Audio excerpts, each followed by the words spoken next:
dolls and trucks experiment. The dolls and trucks experiment. So we'll do the dolls part. You take 2 to 3-year-old males and females. You've got access to them here. 3-year-olds. You give the boys and the girls 3 dolls that you bought somewhere, you know, so not their attachment object, not the thing they love, right? You don't bring that one from home, not that. You're just going and you're buying 3 dolls. You give them to the boys and the girls. So has anyone done this?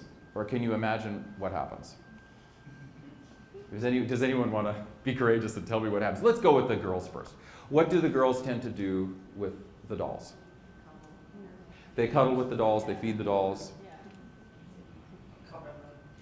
Cover them, clothe them. It's very sensorial, it's very relational, right? Okay. Do they, what? They take care of them. Do they talk to them? Yeah, they do, right? As part of all that, they relate to them verbally. Would we agree? Even if you've never done this experiment, we probably all can imagine it. Now remember, this is something transcultural. This is something done in all cultures. So that's why I'm going to tell you about it. It's not something that was just done here in Chicago or just done in Spokane. You can do this anywhere. Okay? What do the boys do with the dolls? They throw the dolls. They rip the dolls apart. What else? Rip them apart. They look in them. What? They fight for them. Some of them ignore them. Okay. They fight with each other. They use them as objects, in that case, of weaponry. Weapons. What's that? They cut their hair? They cut their hair instead of stroking it, they cut it. Yeah, that's a good one. Okay, that's a good one. One that someone just told me 3 weeks ago, I was in DC, and she said, oh yeah, my sons, they took the dolls and they hung the dolls in effigy. And she said, I thought they were going to all turn out to be serial killers. Of course, they've all turned out very well, but that was another new one. So the hair cutting, the hanging them in effigy. Oh, what else? Someone else had a hand up. Well, I've seen what the same thing that the girls do. They swaddle Yep. them, hold them. They'll swaddle and hold them. Absolutely. Absolutely. You're going to, everyone's got everyone else's stuff. And how often? Have you? I haven't seen it to the extent that you're saying. Okay, try it. Try it. It's very interesting. And the thing is that, remember that if you go outside in, even me talking about this, right?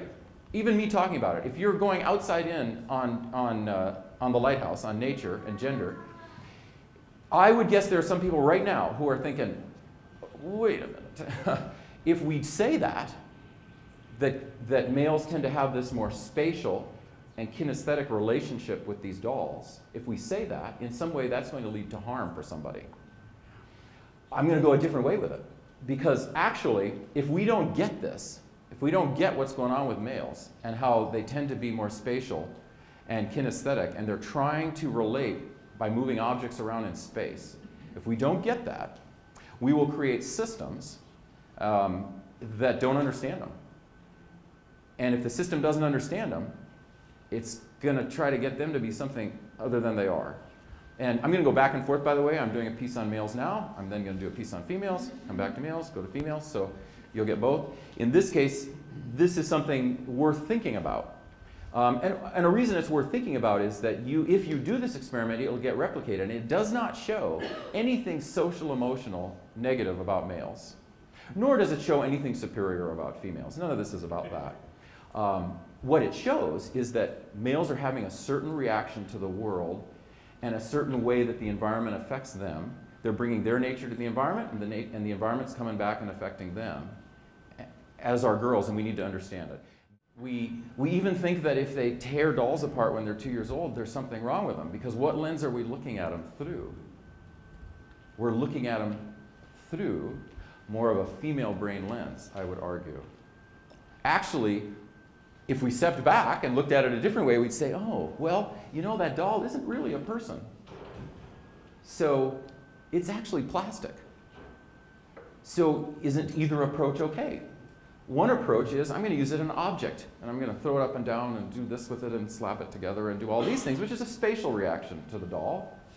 The other would be to do this with it and eye to eye with it. That would be more of a relational reaction.